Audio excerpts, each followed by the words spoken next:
Assalamualaikum warahmatullahi wabarakatuh. Perkenalkan, nama saya Kaulan Sari, NIM saya 721141944. Saya dari jurusan akuntansi. Di sini saya akan mempresentasikan tentang proyek 5, yaitu formulir pembelian buku web atau HTML. Proyek ini mengasumsikan bahwa Anda memiliki pengetahuan mengenai HTML dan bagaimana menggunakan Notepad sebagai editor teks. Formulir menyediakan sebuah mekanisme untuk mengumpulkan informasi dari para pengguna web. Tanpa formulir, komunikasi di web akan bersifat satu arah. Proyek ini melibatkan pembuatan formulir untuk digunakan dalam pembelian buku. Proyek ini ditunjukkan untuk membuat formulir, tetapi tidak menyediakan instruksi kepada browser web untuk memproses hasil formulir. Informasi dari formulir biasanya dikirim melalui email atau dimasukkan ke dalam basis datanya. HTML adalah bahasa yang digunakan untuk menulis halaman web. Ciri utama dokumen HTML adalah adanya tag dan elemen. Elemen dalam dokumen HTML dikategorikan menjadi dua, yaitu halaman atau head yang berfungsi memberikan informasi tentang dokumen tersebut, dan elemen body yang menentukan bagaimana isi suatu dokumen ditampilkan oleh browser seperti paragraf, list atau daftar, tabel, dan lain-lain. Dokumen HTML mempunyai 3 buah tag utama yang membentuk struktur dari dokumen HTML, yaitu HTML, head, dan body. Tag HTML berfungsi untuk menyatakan suatu dokumen HTML. Tag head berfungsi untuk memberikan informasi tentang dokumen HTML, dan tag body berfungsi untuk menyimpan informasi atau data yang akan ditampilkan dalam dokumen HTML. Berikut adalah formulir yang telah selesai. Contoh formulir pembelian buku web atau HTML. Contoh ini membuat formulir untuk membeli buku mata kuliah sistem informasi. Formulir ini mewakili 5 teknik yang paling umum untuk mencatat informasi dari sebuah situs web. Teknik yang pertama adalah field text, di mana pengguna mengetikkan sebaris data. Menu drop-down mengkombinasi jawaban yang akan ditanyakan dalam tempat kecil di halaman web, tetapi masih memungkinkan sejumlah pilihan yang bersifat saling eksklusif lainnya. Teknik tombol radio, sesuai jika beberapa pilihan yang saling eksklusif ditampilkan. Kotak cek, serupa dengan tombol radio tetapi pengguna dapat memilih satu atau lebih pilihan. Teknik input yang terakhir pada contoh ini adalah kotak teks untuk mengisi komentar. Masing-masing teknik ini memiliki kelebihan masing-masing. Menu drop-down menawarkan jawaban yang saling eksklusif sama halnya dengan tombol radio, tetapi memakan tempat yang lebih sedikit pada layar komputer. Jika terdapat 50 atau lebih pilihan, misalnya di negara bagian untuk alamat surat, menu drop-down lebih baik dibandingkan tombol radio, tetapi tombol radio memiliki kelebihan dapat menampilkan semua pilihan kepada pengguna dengan satu tayangan. Masing-masing teknik ini memiliki kelebihan masing-masing. Menu drop-down menawarkan jawaban yang saling eksklusif sama halnya dengan tombol radio, tetapi memakan tempat yang lebih sedikit pada layar komputer. Jika terdapat 50 atau lebih pilihan, lebih baik dibandingkan tombol radio. Tetapi tombol radio memiliki kelebihan dapat menampilkan semua pilihan kepada pengguna dengan satu tayangan. Area teks memungkinkan beberapa baris ketikan, sedangkan file text hanya mungkin satu baris saja. Sebuah area teks dapat menampung sederet alamat email, tetapi perusahaan dapat memecah-mecah alamat menjadi beberapa bagian atau bagian sampai kota, negara bagian, dan seterusnya. Pilihan jenis file harus ditentukan oleh bagaimana perusahaan tersebut ingin menampilkan formulir tersebut dan menggunakan informasi yang dikumpulkan. Masing-masing file input memiliki paling tidak 2 karakter, sebuah nama file dan sebuah nilai. Satu file dapat dinamai color dan nilainya bisa jadi red, white, blue, atau beberapa warna lainnya. Pengguna dapat melihat informasi yang ditampilkan di layar komputer, tetapi komputer mengenali nama file dan nilai yang dialokasikan untuk file tersebut. Berikut adalah kode HTML untuk contoh. Selanjutnya, menyimpan contoh. Anda harus menyimpan dokumen sebagai file HTML. Jenis setelan dokumen awal di Notepad adalah dokumen teks dan ekstensi file .txt. Secara otomatis akan ditambahkan ke nama file jika file tersebut disimpan dalam bentuk teks. Browser web tidak dapat menerjemahkan jenis-jenis dokumen teks. Selanjutnya, melihat halaman web. Setelah halaman web telah disimpan, Anda dapat melihatnya untuk memeriksa apakah halaman tersebut bekerja dengan baik. Anda tidak harus menutup program Notepad. Program ini dapat tetap terbuka ketika Anda dengan browser web. Bukalah browser web dan pilihlah perintah file diikuti seperintah open. Ketika nama file atau browser untuk mencarinya dan kliklah OK. Halaman web Anda akan muncul. Jika Anda perlu membuat beberapa koreksi, pilihlah editor Notepad lagi. Editlah kode HTML dan simpanlah dokumen tersebut lagi. Setiap kali Anda menyimpan file HTML menggunakan Notepad, amat penting untuk memastikan bahwa jenis file adalah all files. Bukalah ulang browser web tersebut dan pilihlah perintah view diikuti seperintah refresh. Ulangi proses ini hingga Anda merasa puas dengan halaman web yang dihasilkan. Berikut adalah tugas untuk formulir pemesanan high-tech. Selanjutnya, proyek 6, yaitu dasar-dasar spreadsheet. Spreadsheet memiliki kelebihan dibandingkan dengan program penghitungan sederhana, yaitu dapat digunakan untuk memberikan kapabilitas sistem informasi yang cukup rumit bagi perusahaan. Oleh karena itu, tampilan lembar kerja sebaiknya berbentuk formulir yang membantu pembuatan keputusan. Mulailah membuat contoh ini dengan membuka program Excel. Perhatikan bahwa terdapat 3 tab lembar kerja pada bagian bawah layar yaitu sheet 1, sheet 2, dan sheet 3. Kita hanya membutuhkan 2 lembar data untuk contoh, dan kita ingin menamainya invoice dan diskon. Klik tab sheet 3 dan pilihlah perintah edit, diikuti subperintah delete sheet. Pastikan bahwa Anda memilih delete sheet dan bukan subperintah delete. Setelah menghapus sheet 3, sekarang yang tertinggal hanya 2 lembar data. Klik 2 kali tab sheet 1 untuk menandai kata sheet 1, tekan tombol delete untuk menghapus nama sheet 1, dan ketikkan invoice untuk label tab. Klik 2 kali tab sheet 2, hapus dan ketikkan diskon. Sekarang Anda memiliki label lembar data yang benar pada 2 lembar yang dibutuhkan untuk contoh ini. Selanjutnya, membuka lembar kerja Excel baru. Contoh ini membuat sebuah faktur. Figur ini menampilkan lembar data invoice. Figur ini menampilkan lembar data diskon.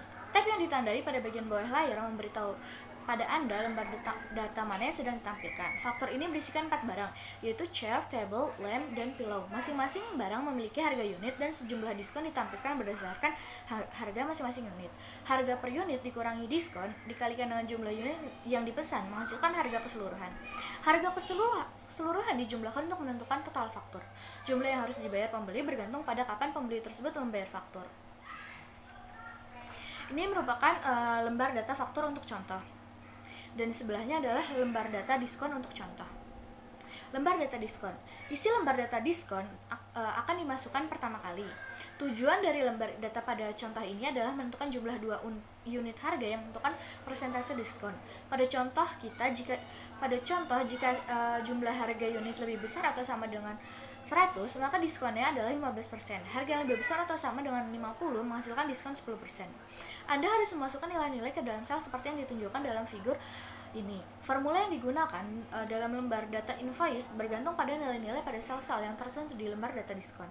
Perhatikan bahwa nilai-nilai persentase dibiarkan muncul sebagai 1 dan 15. Nilai tersebut belum diformat sebagai presentasi dengan tanda persen. Jumlah dolar yaitu 50.000 dan 100.000 telah diformat. Setelah mengetikkan nilai 50 dan 100 ke dalam sel-sel A3 dan A4, tandai sel-sel tersebut dan pilih perintah format, diikuti subperintah sel. Maka layar pada figur P6.4 akan muncul. Pilihlah sebuah format atau uang dengan 2 desimal untuk mendapatkan format yang diinginkan bagi nilai-nilai ini.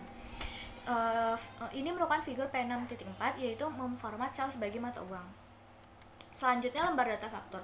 Lembar data invoice jauh lebih rumit. Mulailah dengan membuat lembar kolom cukup besar sehingga dapat menampung nilai dan judul faktur. Gunakan mouse untuk memilih kolom A hingga G. Kemudian pilihlah perintah format diikuti perintah volume dan width. Kemudian figur P6.5 muncul. Pilihlah kolom dengan lebar 13. Sekarang Anda dapat memasukkan data di mana nilainya tidak akan melebihi ukuran sel. Anda harus memulai dengan memasukkan nilai data ke dalam sel-sel yang tidak membutuhkan perhitungan. Nilai Anda mungkin tidak muncul dengan format yang sama seperti pada lembar invoice. Kita akan memformat file ini setelah nilainya dimasukkan. Sel A1 telah memiliki entry invoice. Sel B3 hingga B7 terisi kata-kata item, chair, table, lamp, dan pillow. Harga satuan juga dimasukkan ke dalam sel C3 hingga C6. Lewati kolom D. Nilai-nilai ini akan dihitung kemudian. Masukkan unit ke dalam sel E3 hingga E7. Masukkan kata-kata diskon dalam sel D3 dan extended price dalam sel G8, F10, dan G10. Ini merupakan figur P6.5, yaitu mengubah lebar kolom, dan ini merupakan figur P6.6, yaitu membuat sel sehingga terletak di tengah, dan ini merupakan figur P6.7, yaitu formula untuk menghitung diskon. Kita ingin meletakkan teks di tengah sel-sel A1 hingga G13. Sorot keseluruhan area dengan mengklik mouse pada sel A1, dan sambil memegang tombol mouse, tarikan kursor hingga sel G13. Lepaskan tombol mouse atau keseluruhan area akan tersorot dan pilihlah perintah format diikuti subperintah sel. Pilihlah tab penjajaran atau alignment, maka layar seperti pada figur P6.6 akan muncul. Kita menginginkan nilai-nilai ini terletak di tengah. Satu-satunya pengecualian untuk peletakan di tengah adalah sel G8 di mana kata total muncul. Kata total harus sejajar dengan sisi kiri sel. Dengan menggunakan figur P6.6 V6.4 sebagai panduan, formatlah sel C4 hingga C7 sebagai field mata uang dengan 2 desimal. Formatlah sel D4 hingga D7 sebagai presentasi tanpa desimal. Jumlah total yang ada di sel F8 dan nilai-nilai pada amount due harus berbentuk mata uang dengan 2 desimal. Diskon yang diberikan bergantung pada harga satuan dan nilai pada lembar data diskon. Ini adalah formula bersyarat yang mengharuskan pernyataan if untuk menghasilkan suatu nilai. Biasanya pernyataan if memberitahu Excel bahwa suatu nilai akan ditempatkan di dalam sel berdasarkan syarat tertentu. Akan terdapat perbandingan, seperti jika satu sel lebih besar dibandingkan dengan yang lain. Diikuti nilai yang akan ditempatkan di dalam sel target jika perbandingan tersebut benar. Diikuti nilai yang akan ditempatkan pada sel tersebut jika perbandingan tidak benar. Pernyataan if lebih rumit karena jika perbandingan tidak benar, kita akan melakukan perbandingan yang kedua. Dengan kata lain, pernyataan if yang kedua. Figur P6.7 menunjukkan pernyataan if untuk sel D4. Lihatlah baris teratas pada lembar data ini. Di atas sel-sel, jika nilai di dalam sel C4 lebih besar atau sama dengan nilai dalam lembar data diskon pada sel A4, maka nilai lembar data diskon sel B4 akan ditempatkan ke dalam sel. Sel tersebut telah ditandai sebagai A4 pada lembar data diskon, tetapi dengan tanda ini mengawali tujuan kolom dan baris kita dapat menyalin cut dan paste formula ini ke dalam sel-sel lain. Jika dalam C4 tidak lebih besar atau sama dengan diskon, maka perbandingan lain dilakukan. Jika nilai dalam C4 lebih besar dan atau sama dengan diskon, maka sel ini menjadi nilai dalam diskon. Jika kedua perbandingan tidak benar, maka nilainya menjadi 0. Ada satu peringatan. Untuk pernyataan if amat penting ketika dua atau lebih pernyataan tergabung dalam sebuah formula. Pernyataan if akan berhenti ketika sebuah perbandingan benar. Kita harus mengambil nilai yang terbesar lebih dahulu. Misalkan saja harga per unit adalah 150. Jika formula tersebut telah membandingkan nilai tersebut dengan diskon terlebih dahulu, maka formula tersebut akan benar dan diskon sebesar 10% akan ditempatkan di D4 dan bukannya nilai sebenarnya yaitu 15%.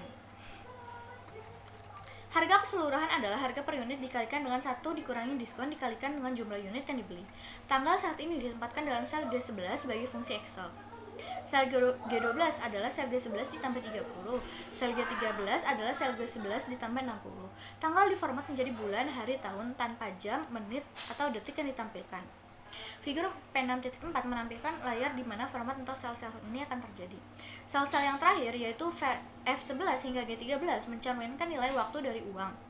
Ketika membayar faktur, jumlah yang harus dibayar hari ini adalah jumlah harga keseluruhan. Masukkan sama dengan F8 ke dalam sel F11. Setelah 30 hari, jumlah yang terutang adalah 101% dari total. Setelah 60 hari, jumlah yang terutang adalah 103% total. Masukkan sama dengan F8 dikali 1,10 ke dalam sel F12 dan sama dengan F8 dikali 1,03 ke dalam sel F13. Figur P6.8 menampilkan layar dihasilkan dari pemilihan perintah format diikuti perintah sel dan klik tab font. Anda dapat membuat judul kolom dalam huruf tebal dan atau mengubah ukuran font pada kata invoice dalam sel A1. Mengubah font dalam sel dapat membuat faktur ini lebih menarik dilihat. Ini merupakan figur P6.8 yaitu memformat huruf sel. Selanjutnya menyimpan contoh. Anda sebaiknya menyimpan contoh Anda sebagai example P6. Excel secara otomatis akan menambahkan ekstensi .xls kepada nama file. Dengan demikian, Anda dapat mengacu pada contoh ini ketika mengerjakan tugas di bawah ini. Figur 6.9 yaitu tugas lembar data formulir pesanan, sedangkan figur P6.10 yaitu tugas lembar data diskon. Sekian dari saya, kurang lebihnya mohon maaf. Wassalamualaikum warahmatullahi wabarakatuh.